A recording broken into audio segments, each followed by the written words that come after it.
afternoon. On behalf of the California ISO, I'd like to welcome you to the FERC 881 Managing Transmission Line Ratings meeting to discuss its compliance and draft tariff language, which was posted on May 20th. My name is Elisandra Casillas, representing the Stakeholder Affairs Group here at the California ISO, and I will be facilitating today's meeting. I'm also joined by Andrew Ulmer, Assistant General Counsel of Federal Regulatory and Markets, and Daniel Johnson, Lead Policy Developer. This presentation and other materials related can be found on the initiative webpage. Next slide, please. Some housekeeping reminders. This call is being recorded and the video file will be posted on the initiative webpage for information and convenience purposes only. The recordings and any related transcriptions should not be reprinted without the ISO's permission. This meeting is structured to stimulate dialogue and engage different perspectives. Please keep comments professional and respectful. Also, please try and be brief and refrain from repeating what has already been said so we can manage the time efficiently. Next slide, please. For questions, we will pause for questions periodically throughout the meeting. You can raise your hand by selecting the hand icon above the chat window in WebEx, or if you've joined via audio only, please press #2 on your device. Please remember to state your name and affiliation first.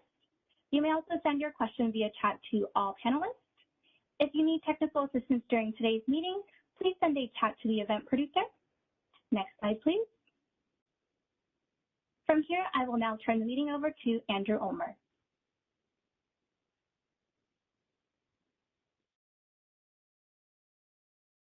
Andrew, remember to unmute yourself. I'm sorry. I can see your lips moving. Hi, thanks, Alessandra. This is Andrew. Can you hear me? Yes, we can. Okay, thanks very much. Good afternoon, everyone, and thank you very much for taking some time to spend with us today to talk about order number 881, which is an order that the Federal Energy Regulatory Commission issued in December of 2021 regarding transmission line ratings. And we've been thinking through the order and wanted to begin a process to discuss how we're going to comply with the order, essentially provide an overview to stakeholders of the logic we intend to bring to our compliance filing, introduce a little bit of the implementation work that's going to be necessary to comply with the order, and discuss an initial draft of our tariff language, at least give you an overview of the structure of it to enable you to think through, well, whether or not you may have some comments you'd like to share with us with respect to how we go forward with compliance. We formed a team internally, and the team involves a number of different business units. It includes our operational readiness group, our market policy team, grid assets, market network application services, operation engineering services, our reliability coordinator services, among others.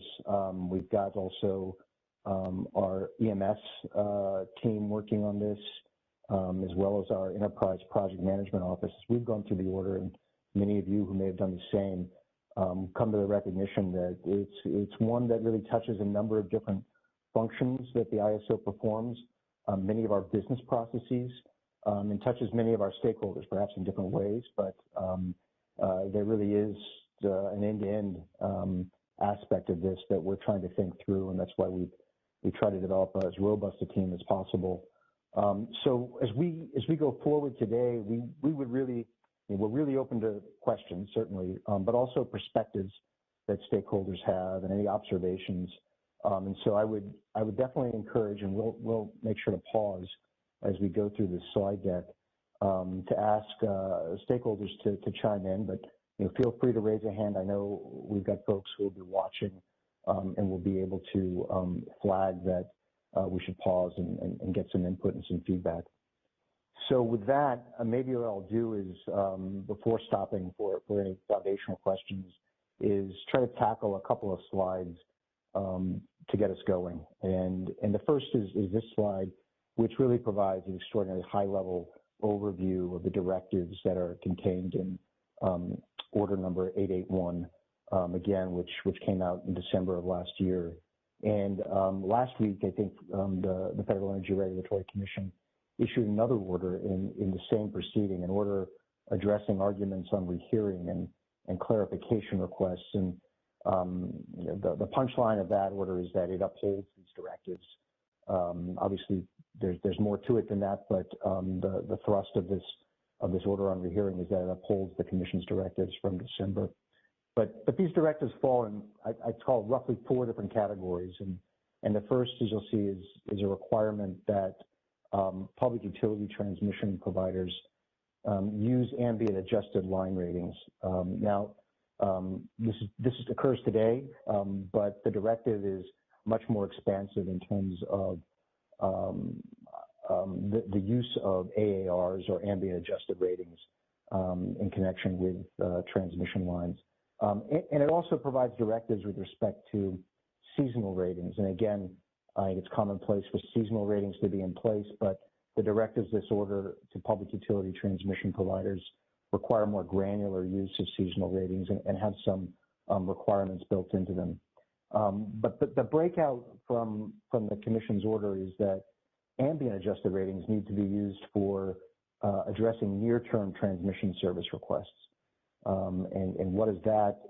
That's a transmission service request that seeks transmission service within the next 10 days. In the context of the California ISO, that's our day-ahead market. That's our real-time market. And then the directive that seasonal ratings be used for longer-term transmission service requests. There's a subsequent slide about this with respect to a stakeholder initiative we have underway, but essentially we don't offer long-term transmission service in a way that's contemplated by Order Number 881 at this point in time. But the directive is that for transmission service that is to occur more than 10 days in the future, that a public utility transmission provider would use a seasonal rating for its transmission lines. The second large directive is that in the space of RTOs and ISOs, that these organizations, which obviously include the California ISO, must put in place procedures and systems to allow for electric updates or electronically updated transmission line ratings at least hourly. And this will obviously accommodate the use of ambient adjusted line ratings in the real-time market and also the day-ahead market. But it also is a pathway and a foundation for the use of dynamic line ratings. Although Order Number 881 does not direct the use of dynamic line ratings, I think it contemplates that they are certainly could be explored as a good utility practice, and in the context of RTO ISOs requires that a foundation, a platform be put in place to accommodate the use of dynamic line ratings. The third bullet deals with the use of emergency line ratings. Again, those are used today, but the gloss here in Order Number 881 is that these need to be determined uniquely for transmission lines and then used in certain processes within transmission provider functions. And then finally, there's a suite of transparency reforms that largely boil down to making information about transmission line ratings available, not just to an ISO RTO, but to all entities through effectively a password-protected site. The order contemplates the use of our OASIS to do so, or some other similar mechanism. So not only what transmission lines are being used, but also which transmission line ratings have been being used, but also a historical record of their use. So it's a significant technology lift, the transparency reforms, but we can talk about that as we go. So with that, maybe we can pivot to the next slide.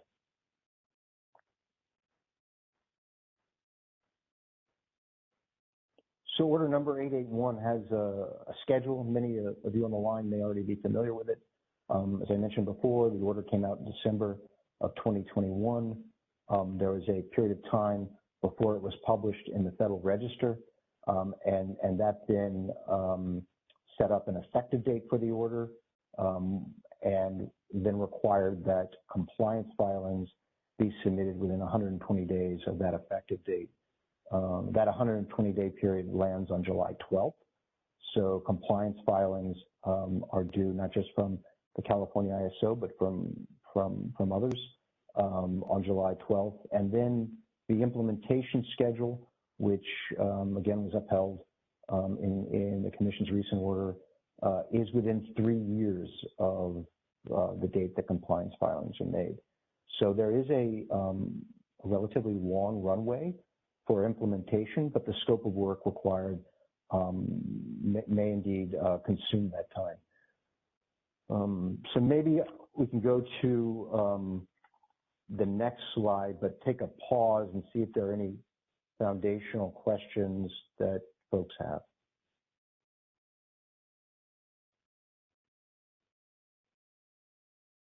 All right, I do not see any questions in queue at this time, although it looks like there may be a chat.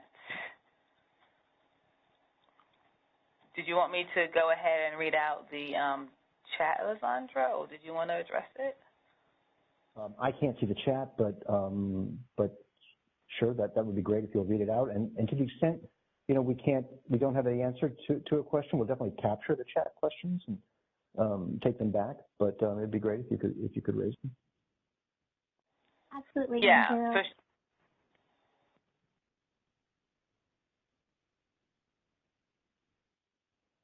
The first question is from Emmy. Question from the California Wind Energy Association, represented by GridBright. The first question is, for some transmission facilities, CAISO has seasonal ratings provided by its PTOs. Would it be possible for CAISO to use a temperature forecast for the next day or temperature forecast for the next operating time period and use the relevant seasonal rating for those transmission facilities in its day-ahead scheduling or real-time dispatch?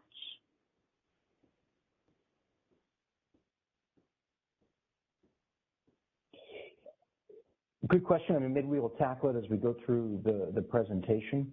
One of the sort of foundational aspects of our approach or our logic to complying with this order is that the ISO as a transmission provider won't actually be calculating ratings.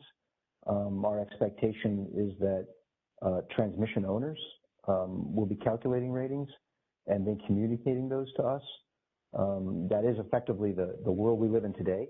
We're looking at continuing in that world where we would expect and anticipate transmission owners would calculate line ratings consistent with methodologies that have been established in order number 881 and transmit those ratings to the California ISO for its use in its markets, both its day ahead and real time market.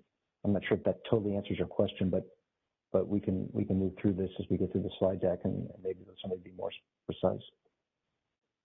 And Danny, I don't know if you have anything you want to add to that. Yeah, sure. Thanks, Andrew. I think to the second part of the question, we do have some limited ability to utilize non-seasonal ratings right now that are submitted to the CAISO. So I think to the extent that certain entities would want to utilize those, please reach out to the CAISO and we will see what we can do. I think this project contemplates building infrastructure to expand our ability to do that to a much larger scale. Thanks, Andrew. Okay, so this slide is really maybe just really the level set on some of our current practices. Today we utilize seasonal ratings on facilities in our planning processes, in our market processes. We also utilize emergency ratings in our study processes, and in some cases we utilize ambient adjusted ratings on transmission facilities. The use of AARs is relatively limited within the ISO system. We try to make this clear to FERC and the underlying record supporting order number 881, and it really involves a manual process to some degree, And so undertaking what the Commission was contemplating in its proceeding would really require us to move into an automated space in order to accommodate the wide-scale use of AARs. But today, our participating transmission owners that do use ambient adjusted ratings, they effectively make an equipment rating change in our outage management system, and they do so manually, and then that is sort of an upstream input that then informs kind of our applications downstream, both our market and our reliability applications. And like an outage, this new equipment rating change will have a start time period and an end time period. So that can be set by the transmission owner, and that would then, like I said, inform our market systems. So if we go to the next slide, I think very basic diagram attempts to sort of explain sort of how this works today. And we have ratings in our base model that we use that then inform our network models and our market and reliability applications. But there is this opportunity to override that rating, and then that web OMS or that web outage management system we use will then inform our systems, and then we can post that information on Oasis. So this is effectively sums up our current practice.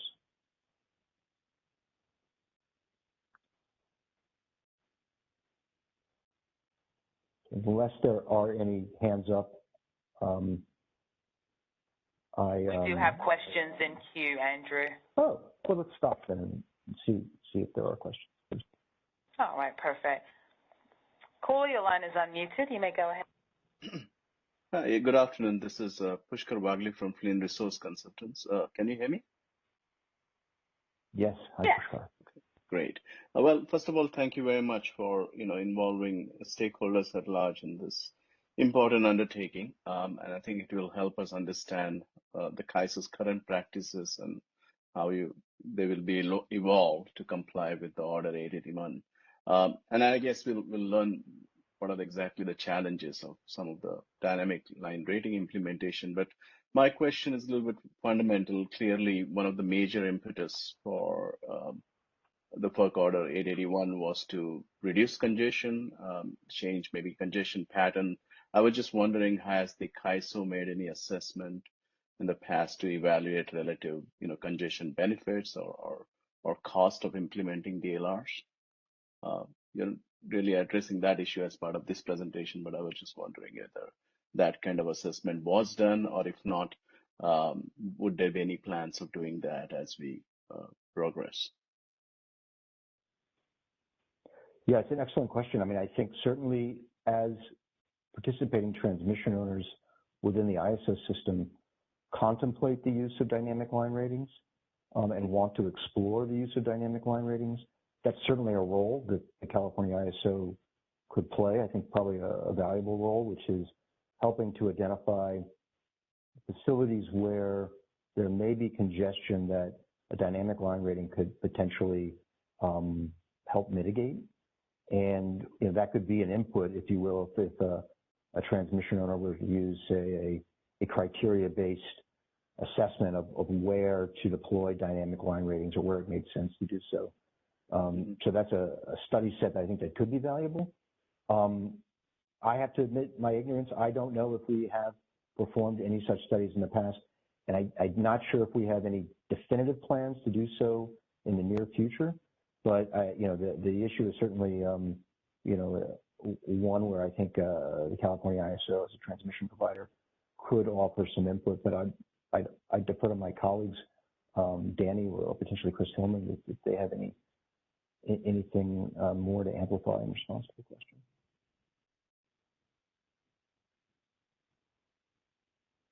Yeah, Andrew, I'm not aware of any planned implementation of that previous to this order. Understood. Thanks for your response, and we'll clearly follow up with comments here and as we progress, I guess. This seems to be a pretty rushed process that you need to comply by, send a compliance filing by July 12th, but as we follow up, maybe there could be some opportunities later in that. Right. Thanks a lot. And certainly your question, I think both, triggers the idea of that dialogue occurring with transmission owners, but it also, I think, triggers a set of questions that the Federal Energy Regulatory Commission is asking in the context of a recent notice of proposed rulemaking with respect to planning and how dynamic line ratings might play into transmission planning within a regional transmission plan. So, yeah, that's exactly where I was going to. Okay. Thanks a lot for your response. Okay. That's all I had. All right, we're moving to the next caller in queue. Caller, your line is unmuted. You may go ahead. Yes, this is Eddie Dadashi from Powers Energy, and thank you for the opportunity to provide input to this FERC order. I think one of the thoughts should be actually taking advantage of new technology. Instead of looking at wind speed, humidity and temperature and so on, there's technology right now that can actually measure the conductor temperature. That drives everything else. In the old days, we looked at the temperature as an indication of the conductor temperature, but we have technology today that we can directly measure conductor temperature, sag, anything that you could possibly want to know every 4 seconds. So I think this FERC Order 881 is the first step toward that goal. I'm wondering if this group feels that that kind of technology should be considered. So you have a dynamic line rating in the every 4 seconds. You have markets that run every 5 minutes, 15 minutes. So why not have ratings that they're not like hourly? That's my thought basically. Yeah, no, that's a good perspective. Certainly, the Commission's order sets an hourly rating as the minimum expectation. It doesn't preclude more granular rating methodologies, but it also doesn't mandate more granular rating methodologies. So, in the context of us looking at this order and determining and assessing how to comply with it, we're working with kind of setting up a model that we hope will comply with the order. I suppose your question asks, should it go beyond that? And that's a fair question. Thank you. All right, we are moving to the last question in queue. Caller, your line is unmuted. You may go ahead. Hi, this is Dario Mohammadi for California Wind Energy Association. Actually, my question is very modest, and my ask is very modest. Currently, PTOs, at least some, for some of the transmission facilities provide you with seasonal ratings. You have it in your databases. You have a winter rating and a summer rating for a bunch of transmission facilities. On May 1st of every year, or June 1st or April 1st, or some set date, you switch to that rating for that transmission facility and make decision about scheduling and 25 day-ahead market, real-time operation based on that seasonal rating for the entire season until the next day, say November 1, when you go to the winter rating for that transmission facility. That's currently what CAISO does. And as you can imagine, it's better than nothing, but obviously it is it's just a very rudimentary approach. You have these summer rating and winter rating. You have temperature forecast.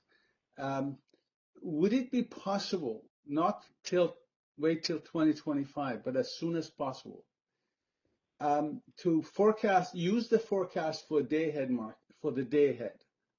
By the way, it's related to the post that we had. So would it be possible to use the numbers you have? Nothing new. You don't want them to provide you. But, for example, when you're looking at day ahead, you know that tomorrow is going to be a hot day, and it's maybe middle of November. Use summer rating for day ahead market and day ahead scheduling. And during the operating period, look at the next operating time period and see it's going to be super hot, middle of December. Use the summer rating for that time, operating time period. And vice versa. You are in summertime and tomorrow is going to be a cool day. For next day ahead scheduling, use the winter rating for the facility based on some temperature threshold number that you have. You have the facilities to implement such a solution today, and it will help make your system, market operation, system operation a lot more efficient. Would it be possible for CAISO to consider such a simple change that doesn't require anything new?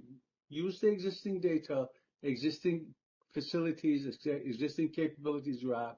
Just implement this as soon as it is possible for you. Yeah, it's an interesting proposal on taking a seasonal rating and matching it to nearer term weather forecast conditions. I mean, I can't pretend to be the expert of all the elements and issues that might result from that, but it's something that we'll certainly take back and discuss with our grid assets team. You know, certainly weather conditions across the California ISO balancing authority can vary greatly, right? And we are in a model today where we take the ratings from our transmission owners and then utilize those ratings. So although your request sounds, I think, like a novel and an interesting idea, it may trigger a number of different process changes and issues that we would have to think through. And although I think it sounds simple, it might not be for us as easy to do as maybe is sketched out. But again, I think we'll certainly take this back. I think it's a little beyond the scope of compliance with order number 881, but we're open to creative ideas. So again, we'll raise it with our grid assets team, our operation engineering services group, and see what kind of reaction we get. Thank you. Hey, Andrew, this is Danny. I think I can add a little bit more context.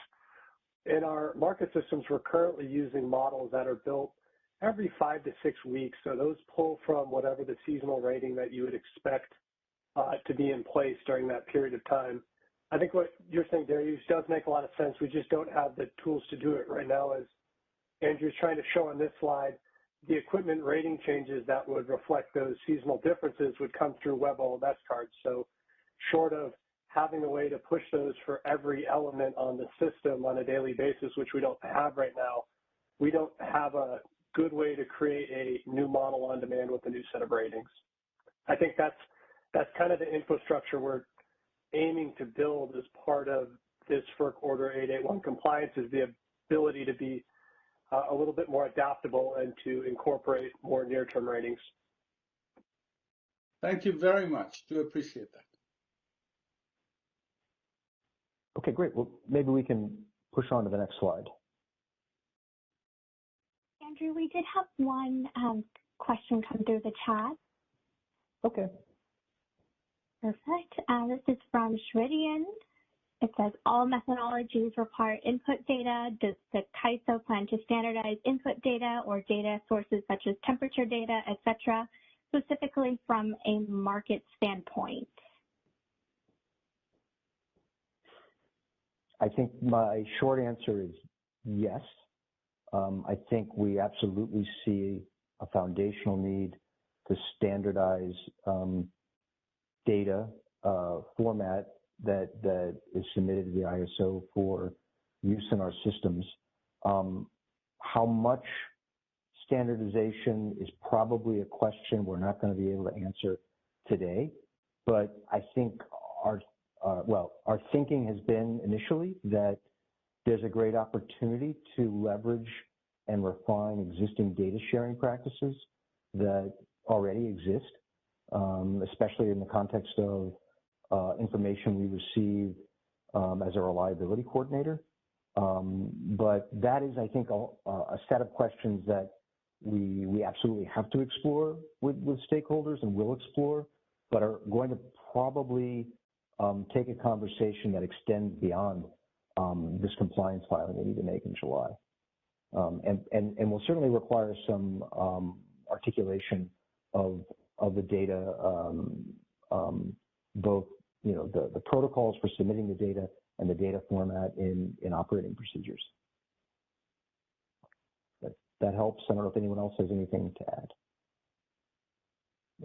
Tricia, maybe if you've joined, if you have any perspectives or thoughts you want to share on that question.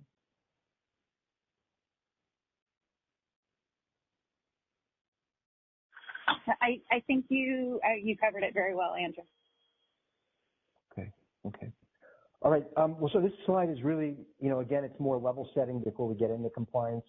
And again, as we read order number 881, we started, checking off boxes in our minds that this really is an order that touches a number of different functional roles that the California ISO plays. Obviously, most probably prominently is our transmission provider function for the ISO BA. And we're very much in this space because we've tried to mention dependent on our participating transmission owners. Those are the entities that are responsible for providing the ISO with transmission ratings. But it also extends, in our mind, when we start talking about utilizing transmission ratings in our market processes, to our role as the Western Energy Imbalance Market Operator, which is, effectively an extension of our real-time market processes, our 15-minute market and our 5-minute RTD or real-time dispatch. In this space, we're going to be highly dependent on Western Energy Imbalance Market entities. These are, to some extent, some of them are public utility transmission providers that will be subject to this order. And we will be looking at them as, the entities, obviously with responsibility, but also the entities that need to inform us with respect to any information with regard to transmission line ratings that we need to utilize in the real-time market. And then, of course, our reliability coordinator function. Obviously, we're going to be dependent on balancing authorities and transmission operators throughout the Western Interconnection that take this service. But the work required to do reliability assessments in the operational planning horizon, the day-ahead time frame, in the real time, is going to be informed by applicable line ratings. And so all these functions have, some relevance to order number 881, even though order number 881 focuses on, if you will, primarily the transmission provider function. It certainly touches these other ones as well. So maybe shifting to the next slide. So our thinking was, as we thought through this and continuing this theme, is that functional roles should really drive how we implement and how we think about the logic of implementing order number 881. And in this space, the NERC standards really drive rating responsibility, rating methodology responsibilities. FAC 8 has transmission owners, has requirements for transmission owners to have methodologies in place to determine facility ratings. And this is, echoed in order number 881. And, we're certainly, here, and we're willing to support individual approaches to fulfilling the reliability standard requirements, and also now order number 881 requirements. But there is a benefit to pursue some consistency, to pursue some standardization. I think we see our role in this space of coming into compliance with order number 881 to help that discussion, to help coordinate with our transmission owners and potentially others to seek some standardization. And certainly when we're talking about the exchange of data and making data available to other transmission providers and other reliability coordinators, that effort just gets underscored even more. So again, looking at other standards in the suite of NERC standards, whether they be FAC or modeling or transmission operator or IRO standards, there is this sort of expectation that data requirements are set and ensuring that we look at those as a platform, a foundation to build upon, I think is useful and a helpful place for hopefully others who are going to be engaged in this conversation, to share a common perspective on the work we need to do to make sure order number 881 can be implemented in a time allotted. So I'll stop there and see if there are any foundational questions before we go to the next slide. We do have a couple of questions in queue. And as a reminder, ladies and gentlemen, if you would like to ask a question, if you are on WebEx audio, please press on the raise hand icon, which is above the chat box. That will enter you into the question queue. If you are joined via regular phone audio, pressing #2 will enter you into the queue. And we'll go to the first caller. Yes, Caller, your line's unmuted. You may go ahead. Yes, this is Eddie Dadash again from Powers Energy. My question is that do you feel that the interconnection of renewables and how ratings are calculated to determine the cost of network upgrade and so on is within the scope of 881? Well, it's an interesting question. I mean, I think it's a question that spans both the planning horizon, but also potentially, an operating horizon, operational horizon, especially when we're thinking about, well, do transmission line ratings potentially impact remedial action schemes that are utilized for purposes of assessing interconnections? But it's one we probably have to take back and think about. I'm not sure it is within the four corners of kind of the compliance directives of order number 881, which sort of stepped away and said we're not going to make any directives with respect to planning. Although I did mention earlier that there is a set of questions in the Commission's recent transmission planning rulemaking about the use of dynamic line ratings in transmission planning. So I'll stop there. I mean, maybe we'll take your question back and talk about it with some of our folks. But if others on the line have any, from the ISO, have any perspectives in response to the question, please feel free. If I can add one more note, and that is that for storage resources, the ability to charge is critical. Otherwise, you have a stranded investment that cannot charge. So that kind of information has tremendous value for storage batteries. Yeah. That's it. Okay, that's helpful. And perhaps your question informs to some degree the transparency discussion as well. Yes. All right. We are moving to the next caller in queue. Caller, your line is unmuted. You may go ahead. Yeah, this is Seth from DC Energy. Just a quick question, turning back to the transparency item. Does the CAISO plan on putting out prototypes of their reports prior to implementation so that stakeholders can see what they look like and get familiar with them? Yeah, it's a good question. I think, when we talk about this in another slide, I think this order, our compliance filing is one element of this order. The order, I think, triggers a number of different work streams. And one of those is certainly how are we going to functionally comply with some of these transparency reforms? What are the requirements from a technology standpoint, from a data flowing standpoint? And, we have not discussed this in depth yet. And I think this discussion needs to happen with the stakeholders. But ultimately, I think these sort of functional discussions about the different elements of order number 881 are probably going to lead and inform any business requirement specifications we develop, which would probably, in the case, say, of transparency reforms, I would contemplate have something like a mock-up of what the data fields would look like, what to expect in, say, an OASIS a library or a library on another password protected site in terms of what transmission line ratings look like. So that I see as a collaborative effort. It's something that's going to have to happen, but I don't think we've outlined or sketched out, what that would look like at this point. Hopefully that's helpful. It is. Thank you. Thank you. Okay.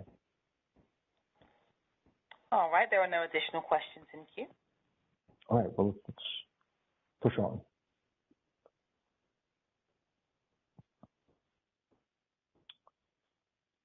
Maybe go to the next slide. Okay. This slide may say what all of you already realize, so states the obvious, but I think we do anticipate a significant set of implementation activities, both I think in the assessing the scope, the design, undertaking functional testing, and I think there's going to be a need for us to think through what new interfaces we need, and how entities relate to those interfaces, and those are both for external users and between our internal market systems. And again, being able to integrate these into our reliability-based applications, both in the day-ahead time frame and the real time, being able to bring these into our market applications is going to be necessary. And the amount of data we're talking about and systems talking to systems, there will be issues that happen. And so troubleshooting those issues and getting ahead of them and understanding them and hopefully working through them before we actually have to implement is preferable, but also making sure we have the means to address them once they're in production is another. And there's an element here with respect to how we manage congestion on the ISO system versus how congestion is sometimes managed in other parts of the Western interconnection, and finding alignment between those, especially from our RC footprint, is something that we're going to have to figure out how to do, and may require some will require some ongoing coordination with others in the Western interconnect. Maybe we could head to the next slide. So again, just mentioning the work streams a couple of minutes ago, I think we see the need for us as an organization to coordinate quite closely with participating transmission owners in the development of their transmission rating methodologies. And you'll see this, I think, when you look at the initial draft tariff language we provided, where we haven't suggested that transmission owners have certain requirements under our tariff, but instead that the ISO has a requirement under the tariff. And the requirement is to coordinate the development of these rating methodologies consistent with all the elements of order number 881. And, to the extent we can promote consistency, standardization, that's consistent with, good utility practice, that's what we'll be, using as our touchstone to hopefully make some progress there. We mentioned before the need for, data specs and how we collect data on transmission line ratings, and, including utilizing sort of a standard format. So there's not a, post-translation process that has to occur, which might be incredibly time consuming and create more errors. This is a work stream we're going to have to work through. And I think we're thinking that the work done in the space of our reliability coordinator function is a good foundation for us to explore some of these efforts. But again, this is going to take some pretty concentrated work and coordination with a lot of different entities, and we expect will result in some operating procedures that everyone can utilize for implementing the program. Again, as I mentioned, we're going to need new functionality. We're going to need new interfaces for collecting the data, for utilizing the data once we have it. We're going to need means to ensure that when we start incorporating the new AARs, the seasonal line ratings, potentially into our markets, that we've tested them, that they functionally work, that we've troubleshooted them, and then of course I talked about this already, but the need for us checking our operating procedure list and seeing where we do need to make enhancements to accommodate order number 881. Many of these, I think, will be external, and obviously will include some input from folks who are affected, be they participating transmission owners, EIM entities, RC customers, or others. So maybe we can shift to the next slide. So the rest of the deck that we have, and it's not too much longer, but it's really now maybe sort of shifting from kind of the logic to some framework of our compliance to give you a sense of both what we don't plan to do and also what we plan to do. And we've peppered these slides with a few requests, and to the extent that folks have perspectives or observations they want to share with us, be on this call or in written comments afterwards, it would be great to get any kind of perspectives. I think someone mentioned, and they're correct, that time is relatively short for us to pull together a compliance filing, and that work's underway. But we want to make sure we've got our eyes open. We're not stepping into this with blinders on. And to the extent folks have different points of view, we'd like to hear from them. But one of the things, at least foundationally, that we're thinking is that we don't plan to seek to amend the transmission control agreement, which is the agreement which is on file with the commission that governs the transfer of transmission facilities to the ISO's operational control, and has certain requirements on participating transmission owners already that are general in nature with respect to providing rating information to the ISO, both in a format that is acceptable to the ISO and also providing changes to those ratings. And that, coupled with the other requirements of the transmission control agreement, I think lead us to believe that that's a sufficient foundation for those entities that need to comply with order number 881 to provide us this information. There's not a need to go in and seek to amend the transmission control agreement.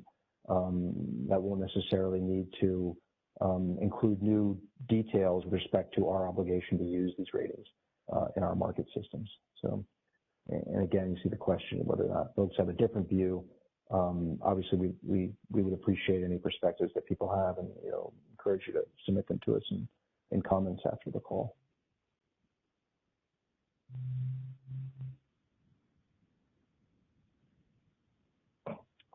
Okay, so the next slide is another thing we're not proposing to do, and that is that we're looking at Section 29 of our tariff, which generally describes some of the obligations for Western energy imbalance market entities. We think some of the language there already contemplates that these entities would provide the ISO with information related to ratings on their system, and we don't see the need for us to develop a suite of requirements for EIM entities in order for us to utilize transmission line ratings that are developed pursuant to order number 881 in our market processes. So again, this is scoping out what we're not doing, but again, we'll be explaining this, or would explain this in our compliance filing. But to the extent stakeholders have different points of view on this, again, we're open to learning and understanding those different perspectives. So go to the next slide.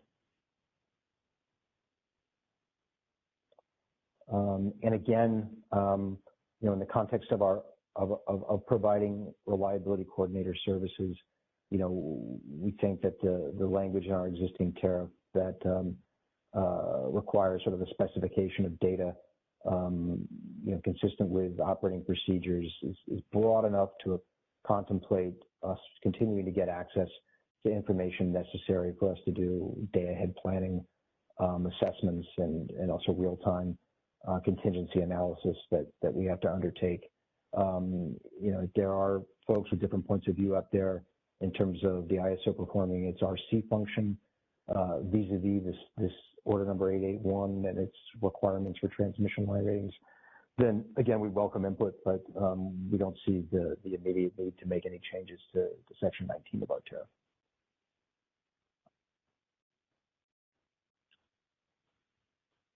So then shifting to the next slide, sort of some of what I think we do plan to do, and that is, if those familiar with order number 881 have seen the language that has been included by the Federal Energy Regulatory Commission in the context of the pro forma OAT. What we'll be doing is looking to adapt that language, because if we just cut and pasted it and put it in our tariff, I think we would anticipate that the commission would say, well, this doesn't work because your tariff isn't like the OAT. And we recognize that. So we'll have to make some adaptations to that language. And that's sort of what our objective is in this compliance filing, is to frame what steps the ISO is going to undertake vis-a-vis order number 881. And one of those is to coordinate, obviously, with PTOs, with participating transmission owners in their development of methodologies. And that would be the framework in the tariff. But we'll also work with them to develop sort of in their methodologies exceptions and alternative ratings that order number 881 contemplates in certain circumstances. Again, we're not proposing to create a requirement or a methodology requirement for PTOs or for energy imbalance market entities.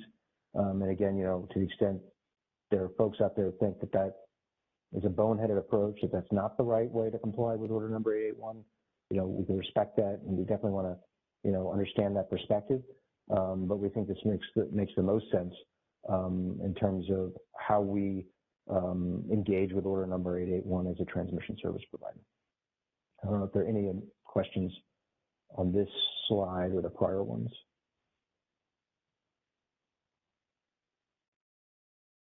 I do not see any questions in queue right now, but once again, ladies and gentlemen, pressing the raise hand icon above the chat box will enter you into the queue, or #2 if you are on regular phone audio.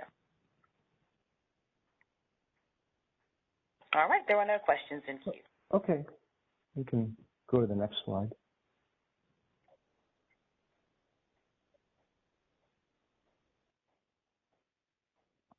Okay, as we mentioned, the order does require use of ambient adjusted ratings in our market processes, and that sort of begs a question, which is when do these ratings need to be submitted and consumed by our market applications in order for us to use them? And the direction that the commission has in its order is to do so as close to real time as possible. In the context of our market processes, we're thinking that we really need them by no later, obviously, than the market close, to allow for us to undertake some data quality checks, and then for our market applications to consume them and utilize them. So in the context of our day-ahead market, that's at 10 a.m., the day before the trading day. In the context of our real-time market, that's at 75 minutes before the trading hour. But we might be looking at adjusting those times to build in some cushion, not by much, but so that there is an opportunity to run whatever data quality checks we need to run. But we're also thinking that that we would ask participating transmission owners as part of their processes to do a validation before submitting these ratings. In a sense, our hope would be that sort of the double check would mitigate data errors that could otherwise, get by. Now maybe that's too much, but that's something that we're thinking about, that we would like to see rating information that's given to us be validated rating information. That would still be subject to a separate data quality check, maybe not a separate quote-unquote validation, but some other level of check that once the ISOs receive the information.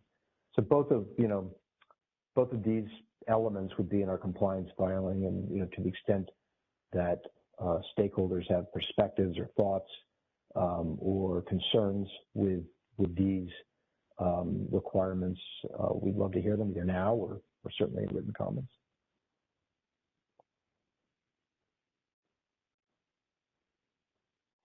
Right. There are no questions in queue at this time. Right. And one of the elements of order number 881 contemplates what happens if there's a data failure. What happens if we don't have an AAR, an ambient adjusted line rating, for use in a specific hour or specific real-time intervals. And in that case, we will default to using a seasonal rating. So obviously, the seasonal rating becomes an important default for use in our market applications, and potentially also for use in our reliability applications if we don't have an ambient adjusted line rating for that time period. So we could go to the next slide.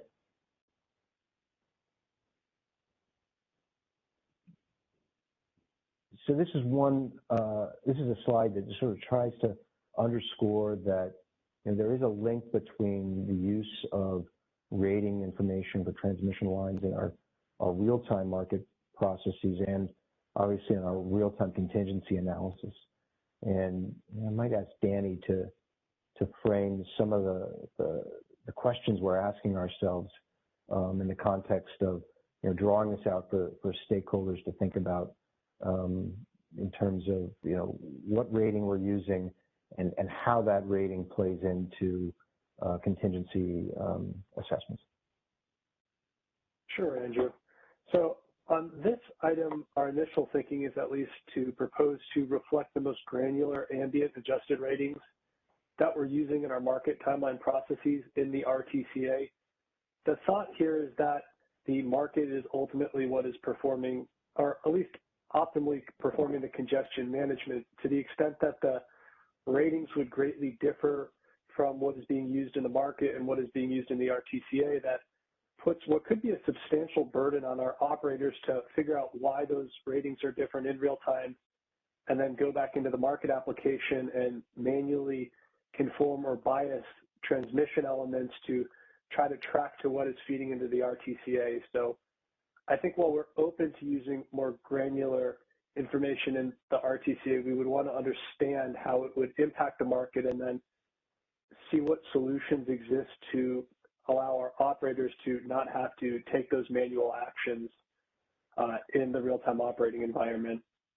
The second item that we wanted to raise and solicit feedback on is what would be the expected use of ambient adjusted ratings in the remedial action schemes that are operated by a lot of the participating transmission owners.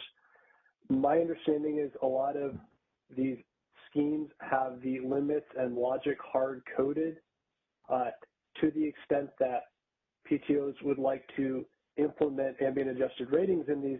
I think that we would ask that you work with the CAISO and kind of allow us to understand how you're doing this so we can better reflect this in our modeling of these RASs or in our market proxies that try to capture the impact and expected operation of these RASs. Thanks, Andrew. Yeah, no, thank you. Should we see if there are any questions, observations? I think there's a hand up. Yep. Yes, we have one question. Caller, your line is unmuted. You may go ahead. Hi, Sheridan Mascarenhas from SCE, and thank you for taking my question. I actually wanted to clarify my earlier question, and this is pertaining to not only RASs, but basically all the data that is used to calculate an AAR, for instance.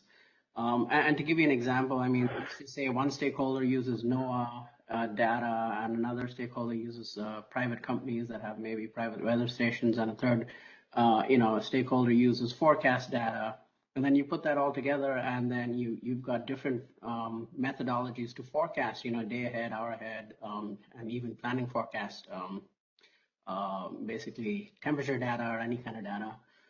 How is that going to be standardized so that when a methodology is settled upon, all the input data to that methodology is the same for all stakeholders? Otherwise, we could have many stakeholders calculating different ambient ratings for different, time horizons and forecasts. So that was really my question.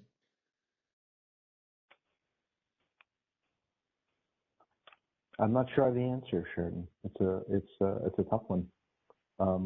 But I think we have to probably envision a world where the inputs that go into the transmission line ratings might vary, not just in terms of source, but in terms of method. to the extent all that could be standardized, great. But my expectation is that utilities will, pursue different options. We'll have different vendors. We'll have different equipment, and that will inform their ratings. To the extent there, methodologies and approaches for how they calculate those ratings based on those inputs are more standardized, consistent with the elements of Order Number 881, the better. But I'm not sure we're going to get to a world, at least immediately, where we've got one standardized weather forecasting technique, for instance. Sheridan, I'd add to that. I think that difference exists somewhat today already. I think one of the benefits of this order is the transparency like that's being shown on those methodologies. Those now will be public, and I think they'll be better understood by all market participants. Where this could become problematic, I would imagine, would be on the seams where you might have a element that each end of the line is operated by a different PTO. In that case, I think that the two PTOs and maybe the ISO would be involved in figuring out what the correct rating is. But to the extent that different entities have different methodologies for unique pieces of equipment that they're the PTO for, I think that largely happens today.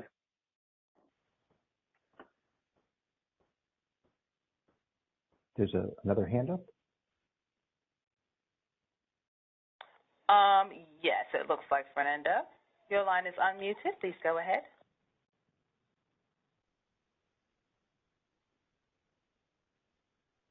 Fernando, your line is unmuted. Please go ahead. You might be double muted.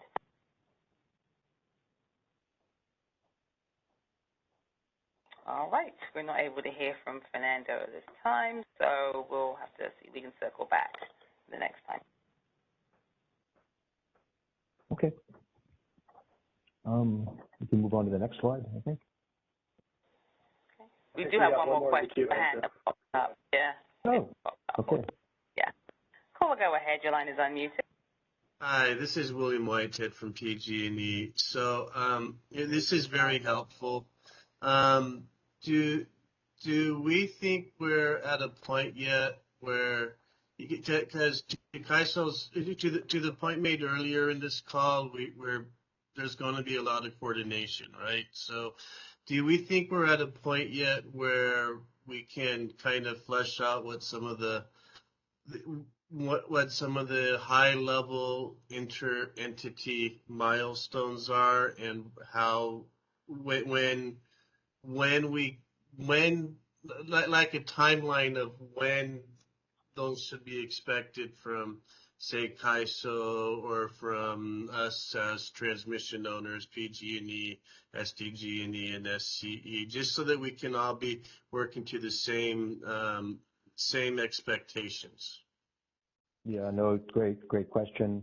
I don't think we have a timeline mapped out yet in any level of detail, but I think our expectation is that certainly in the third quarter of this year, that work in earnest really has to start up. And, at least in my mind, and it's just one mind, that, transmission line rating methodologies really need to be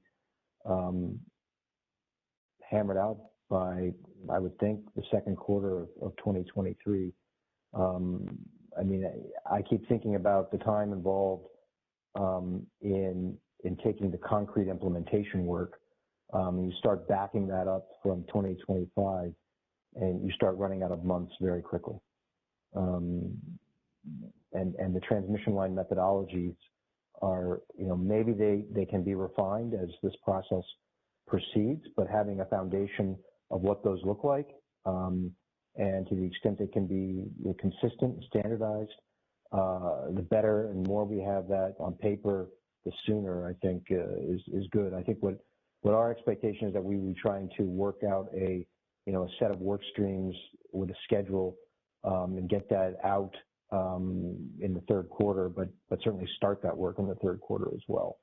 And it's probably going to require a certain amount of self-selection by entities to participate in those work streams. and perhaps a certain amount of cajoling by us to make sure we've got the right folks in the room. Awesome. Thank you. I agree that those months run out pretty quick.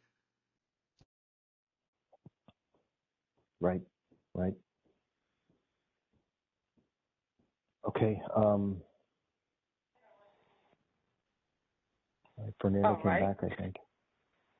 It looks like we have one more question that popped up. Would you like to go to the next slide and answer it afterwards? Or? Oh, no, question's fine. Okay. All right, caller, your line is unmuted. Please go ahead.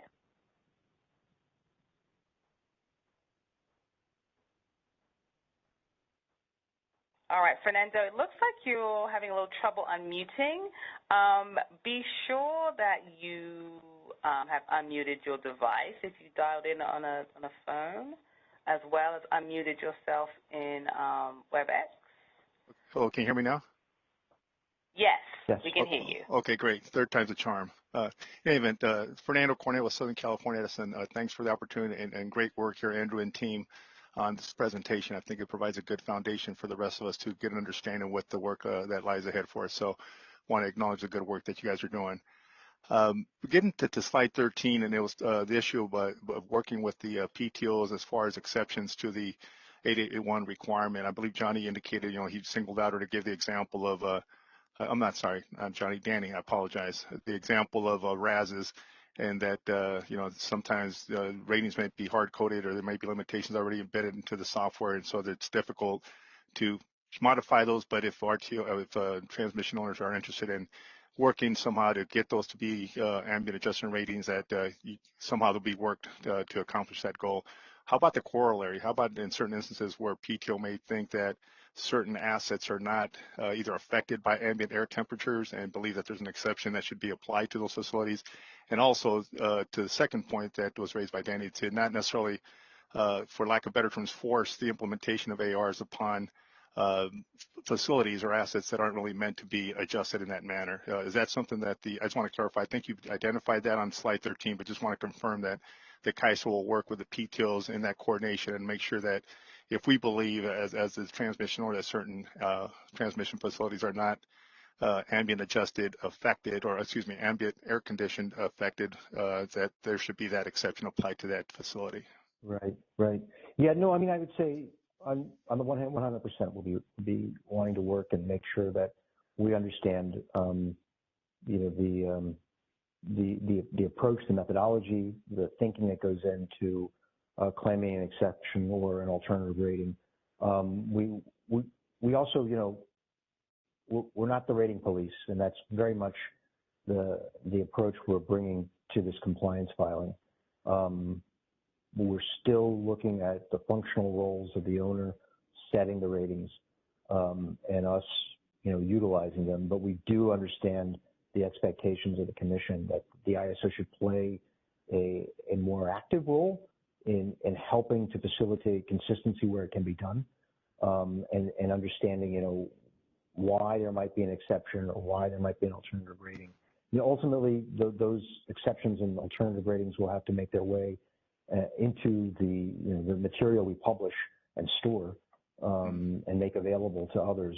So there will be a trail, an audit trail, if you will, for folks to follow. But yeah, I think we definitely see this as a collaborative approach, and one where we're hoping we can, add value to the effort for setting up these methodologies, which include exceptions and include alternative ratings. Okay, fantastic. Appreciate the clarification and confirmation on your take on that. Thanks, Andrew. Okay. All right, we do have another question in queue. Caller, your line is unmuted. You may go ahead.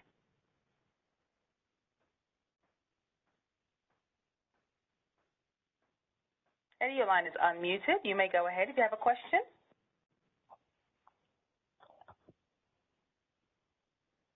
I think Eddie changed his mind. All right, so that's it. We don't have any additional questions in queue anymore. Okay. Maybe we'll push on to the next slide, please.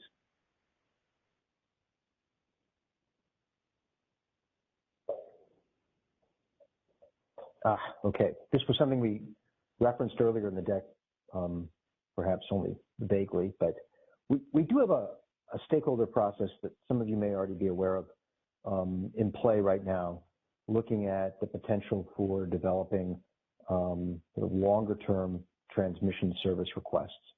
And just wanted to emphasize that in the space of this effort, which isn't really set forth in our tariff at the moment, that seasonal rating methodologies would apply.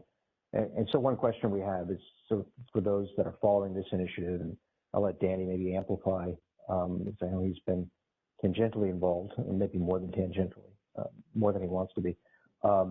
Whether, if at all, we should try to address this issue in our compliance filing, because the order does make a direction that seasonal rating methodologies should apply here. So, beyond just providing some generic language in our compliance filing, we'd appreciate any points of view that stakeholders have. But Danny, I'll let you augment if you have any thoughts or additions. No, I think that summarized it really well, Andrew. There is an interplay here with the ratings that are used to calculate transmission availability for sale.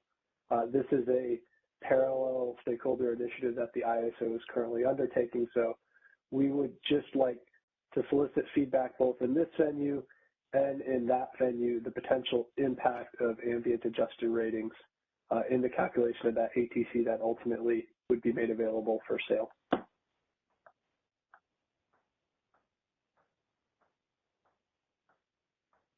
Okay, next slide, please.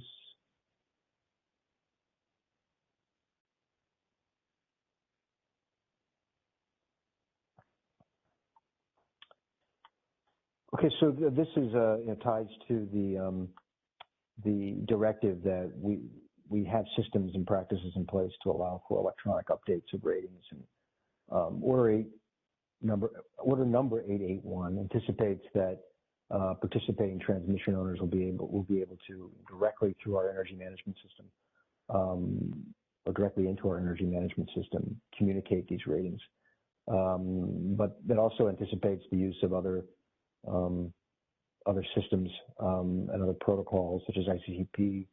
And I think what we're thinking about in terms of our approach to this at the moment is looking at the use of potentially both functionalities, and also we're thinking about this as really more of an implementation parameter, not necessarily something that we would anticipate including in our tariff language, which is the means of submitting these, but instead that would fall out in an operating procedure, subject to some additional discussion about data specs and data protocols that we would have with stakeholders. But again, to the extent that there's a different perspective and a feeling that this needs to be specified and ironed out in tariff language, we appreciate that observation.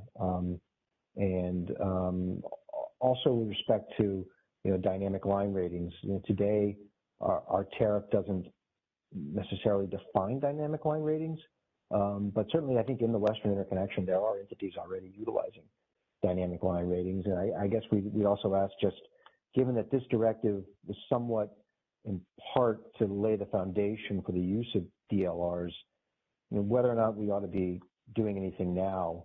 My instinct is no, but to the extent others have different points of view, we would certainly welcome them about articulating what dynamic line ratings are and whether or not we should be recognizing them as part of our tariff at this point. Obviously, it's something we could do in the future as well, but again, thoughts and perspectives are appreciated in terms of this question.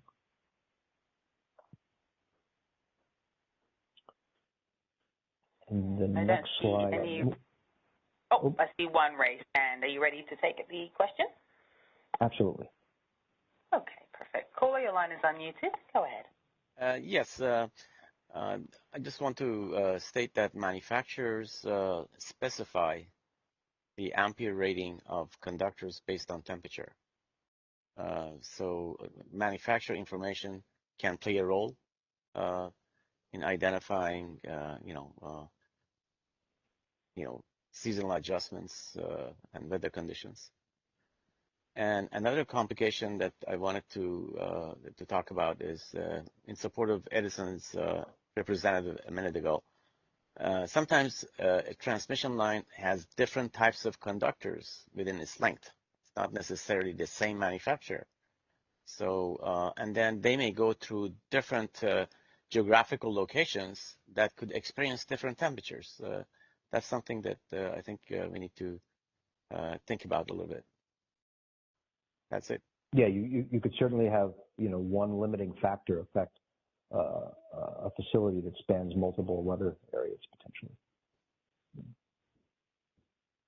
Yeah, and as I said, a transmission line can have different size conductor along its length, especially the ones that have drops. It's not necessarily the same conductor. So it appears to me that the utility needs to kind of check their data and see what's the limiting factor, and that limiting factor should be used.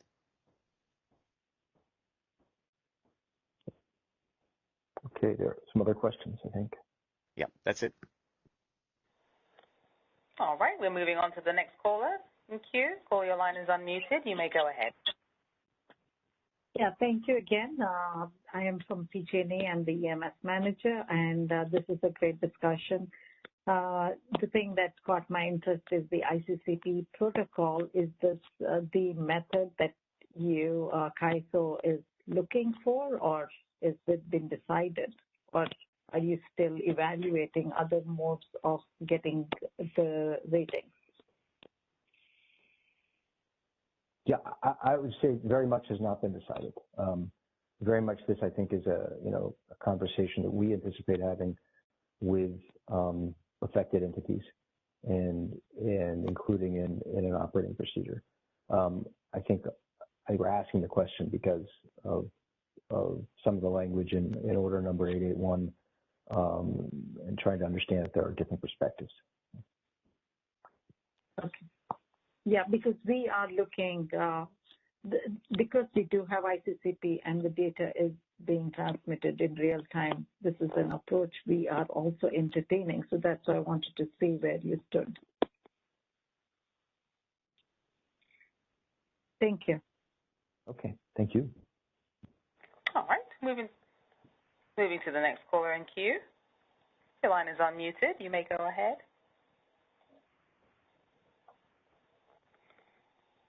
Steve, you can go ahead. Oh, hi. Can you hear me? Yes, Steve. Yes. Thanks. Steve Greenleaf, Brookfield. Just very quickly back on page 18, I think it was the last slide. I just wanted to confirm you're referring to the transmission scheduling market priorities initiative. That's correct. Right. The long-term wheel through. Yeah, right. And I just I very much think this issue does need to be addressed in that proceeding, in that context, just because obviously one of the objectives of that is, developing a methodology for the CAISO to calculate ATC over those reservation paths. And obviously this could have a direct bearing on that. And then also with respect to just kind of coordination with external PTOs with respect to the import and export legs. I just think there needs to be kind of a seamless approach for establishing the wheel through capability and obviously, the reservation capacity as well. So I just wanted to weigh in. I think that's very important to kind of coordinate how that works. And quite honestly, and I can't remember, I've been kind of on and off the call if you touched on this, but there is an implication, I think, in the EDAM context also, just on coordination with kind of the provision of bucket 1 and bucket 2 transmission in the context of EDAM and how those, once again, those methodologies, or at least that transfer capability is calculated. And understanding that each of the EIM entities and each of the EDAM entities are kind of individually responsible for compliance with FERC, there nonetheless needs to be some level of coordination there, I think, in the context of a coordinated day-ahead market. I think you've touched on the, the WEAM, but in the context of EDAM, I think there's more important implications as far as offering transmission into the market. So just to note that, but anyway, back on the first issue, I do think very much this issue needs to be coordinated with the transmission services market priorities. I always get the name wrong, initiative. Thanks. Thank you very much. Yeah. No, I think, for the mundane compliance filing, if I can call it that, this is an issue we would probably call out as a issue on our horizon, but I think you're right. I think in the context of that stakeholder initiative, we need to wrestle with this. And your points about the extended day-ahead market are, well taken as well. As that initiative evolves and proceeds, we're going to have to make sure we're contemplating the consequences of implementing order number 881 as well.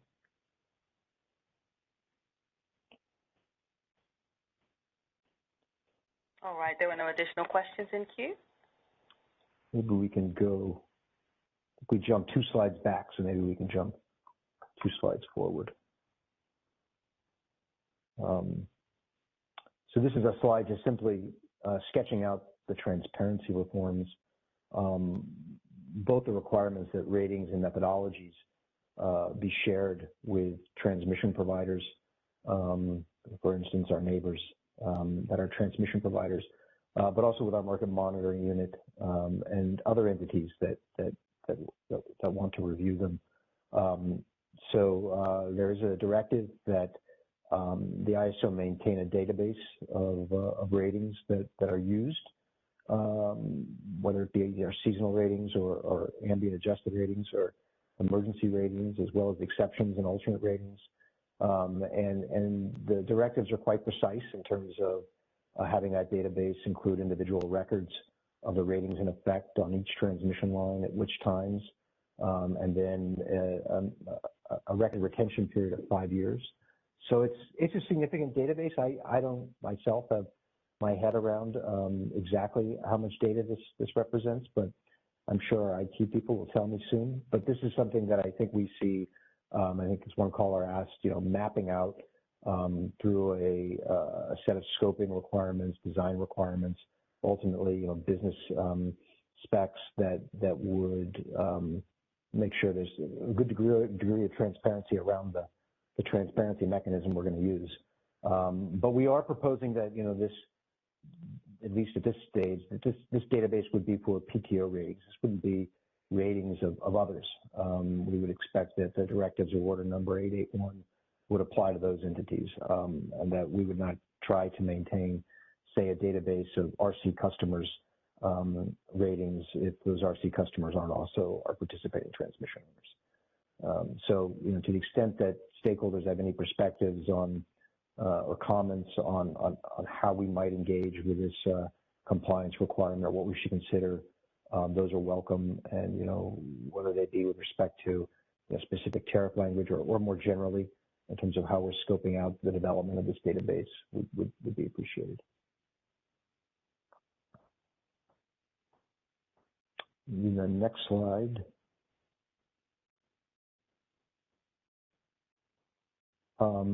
So again, we mentioned we're seeking to adapt the pro forma language that was provided by the Federal Energy Regulatory Commission in order number 881. What we've done with this presentation is we've posted what I put the word in initial draft, because I think it really is an initial draft language. I anticipate it's going to evolve some as we go through our reflection both on the comments we received in this call and further discussion internally before we make a compliance filing. And so we're asking for any feedback on that draft tariff language and any other issues that folks really think we should consider as we prepare our compliance filing. And based on the comments we receive and our additional thoughts, I expect we will aim to post a second or another draft of the tariff language in the latter half of June, so that folks have some ability to look at it in advance of our compliance filing. I don't know if we'll schedule another call. It may be that we will, but I think, just to make sure that folks see how the language is evolving, it would be helpful to post it. So that's at least our plan at this point. And then the next slide is really just a quick overview of a proposed schedule. I think we've solicited some written comments on this presentation, on the draft tariff language by June 7th. Maybe a couple of weeks after that, we'll be looking to post a revised tariff language, and then on or about the 12th of July, we'll submit our compliance filing. Well, I guess I'd say on or before. And then, I think, a question that I think William had from PG&E was, what's next? I think really is incumbent on us to get a work plan and an implementation schedule posted, even if that's in the short term. And my guess is, the discussions with stakeholders might inform kind of the concrete milestones that William asked about, that we all need to achieve, whether it be in developing the transmission line methodologies, whether it be identifying, what the interfaces are for submission of data to us, whether it be, how our market and reliability applications will consume that data, whether it be the database we'll have to develop to post information and share information. So multiple, streams of activities, and I think probably we can't underestimate the amount of time and work that might be required to go into this project. So we really appreciate folks that will bring their energy and capacity to help us navigate and implement number 881 over the next 2 or 3 years. And one thing I know we've already talked about internally is, and Dariush's comment actually spurred this thought in my mind, is are there elements of order number 881 that we might be able to achieve earlier rather than later, especially some of the systems and some of the capability to consume hourly data or hourly ratings data. And that's something I think we'll be thinking about and looking at, so that we're not trying to flip the switch on, many different aspects of compliance on one date, but maybe rolling this into implementation in a more reasonable way or a more rational way. So that is the proposed schedule. I'll stop, see if there are any questions or initial or additional thoughts.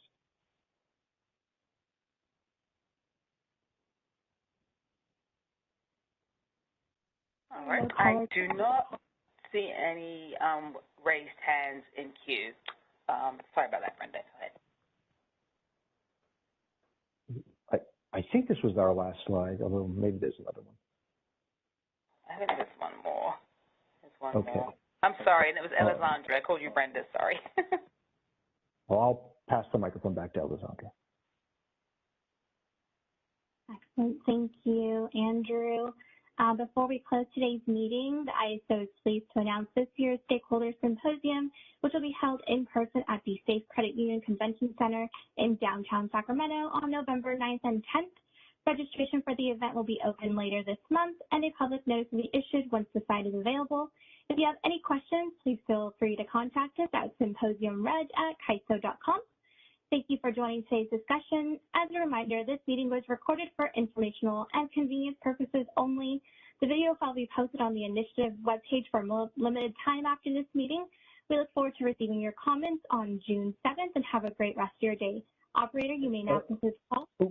Alessandra, before we close the call, I was wondering if we might just post and share the draft tariff language we've put on our website. I just want to make a couple of comments about it for orientation purposes. Yes, absolutely. Operator, can you please give me presenting rights?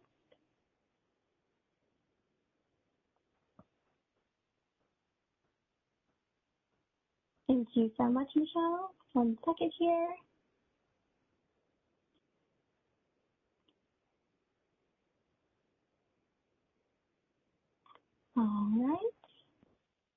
Andrew, are you able to see my screen? Yeah, I am. So, for the benefit of folks on the call, I just wanted to provide a couple of comments about this language. So, we posted it. We're calling it initial draft tariff language. It's really for discussion purposes.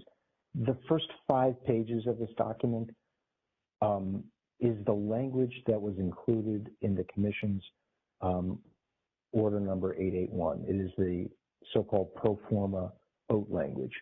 Now, the first 5 pages are not the language we're proposing to include on our compliance filing. It's the second 4 pages that begin to reflect the language that we would propose to include in the ISO tariff. And you'll see, if you scroll down, Alessandra, you'll see that we framed it as both including and you have to get down to page 5, I think. You have to, that we propose to frame it as both, including some language within the body of our tariff, but also proposing a new appendix to our tariff, as well as including new defined terms in Appendix A of our tariff. And it's, again, the last 4 pages of the document. If you scroll past pages 1 through 5, you'll get to a break, and then it says California ISO draft tariff language, and proposes a new section, some new definitions in Appendix A, and then I think a new Appendix JJ. And one question that I think we're still asking ourselves is, does it make sense to include some of this language about the use of ambient adjusted line ratings in an appendix to our tariff, or should we really be folding this into our day-ahead market process and our real-time market process, where we describe some of the inputs into that process? So, that's a question that folks on the call may have some perspective on. And, again, we're at an initial drafting stage here, so we are, solicitous of any input or thoughts to make this more straightforward, more accessible, more understandable. And if we can do that, that's a win, I think. So we would appreciate any input. And then again, if you look at the new Appendix JJ, the way we framed the elements of the transmission line methodologies, we've done so in a way that we're putting the burden on the California ISO to coordinate with participating transmission owners to try to achieve consistency with these various elements, as opposed to making our tariff a set of requirements on participating transmission owners. Those requirements, we think, stem from the transmission control agreement, and are general enough and in place that with the obligations for participating transmission owners under the TCA and order number 881, we think that provides a foundation for them to provide us the rating information.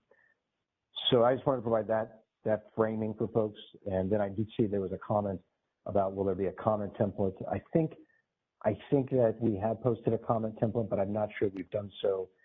We haven't created one that includes all the questions or requests that we included in the PowerPoint presentation. So, that may create a little bit more administrative hassle, but, we'd appreciate it if folks do have specific responses to those requests, they share them with us. But otherwise, we're open to whatever general comments folks have.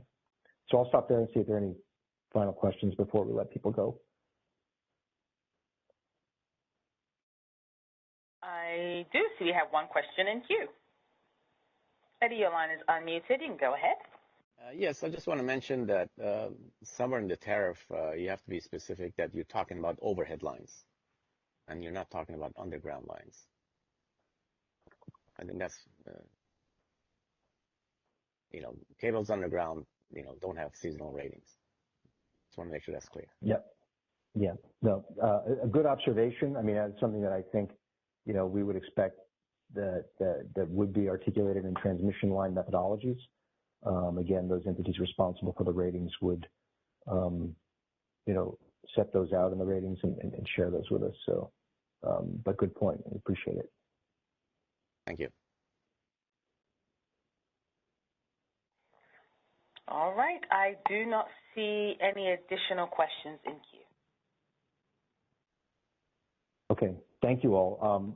We recognize we're very much at the beginning of the process and a significant lift for all our organizations. So we look forward to working with you as this goes forward.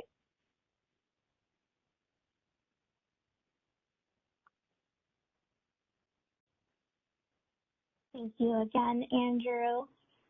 Again, thank you for joining today's discussion. As a reminder, this meeting was recorded for informational and convenience purposes only.